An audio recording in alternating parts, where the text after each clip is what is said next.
ফেসবুকের প্রথম ইনকাম পরিবারের সবার জন্য ভাগ করতেছি। একটা ছোট্টর, একটা আব্বুর, একটা আম্মুর। ছোট্টকে নিয়ে বের হয়ে গেলাম ফেসবুকের টাকা উঠাইতে।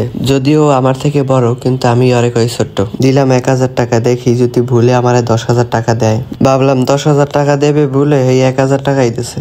যাই হোক, এটা আমার প্রথম ইনকাম। কম হোক বেশি হোক আলহামদুলিল্লাহ। আর প্রথম ইনকাম থেকে পরিবারের সবাইকে দেওয়ার যে অনুভূতিটা পুরোই অন্যরকম। আর এই ইনকামের সুযোগ করে দিয়েছে আমার বইনে। আর এইটা হইলো গিয়ে আর পিছে ক্যামেরা নিয়ে ঘুরঘুর করার রেজাল্ট। টাকাগুলো হাতে পাওয়ার পর সব দুঃখ কষ্ট চলে গেছে। মাঝে মধ্যে খারাপ লাগে আমার বইনে উঠতে বইতে আমারে মন্দ কয়, কিন্তু এখন তো বুঝতে আছি কিসের জন্য কয়। আজকে যদি শাসন না করতো তাহলে তো আর এই টাকাগুলো পাইতাম না। পরিবার কখনো বিনা কারণে শাসন করে না। আর আজকে সব থেকে খুশি লাগতে আছে এই পরিবারের জন্য কিছু করতে পারতেছি। এইখানে পরিবারের সবার জন্য টাকা ভাগ করতেছি। ভাগ করতে দেখি নিজের জন্যই কিছু নেই। তবে তা নিয়ে আফসোস নাই, বরং খুশি লাগতেছে। জীবনে প্রথমবার এই অনুভূতি বুঝলাম। নিজের টাকা দিয়ে পরিবারের সবার জন্য কোনো কিছু করার যে অনুভূতি, এইটা বইলে বোঝানোর মতো না।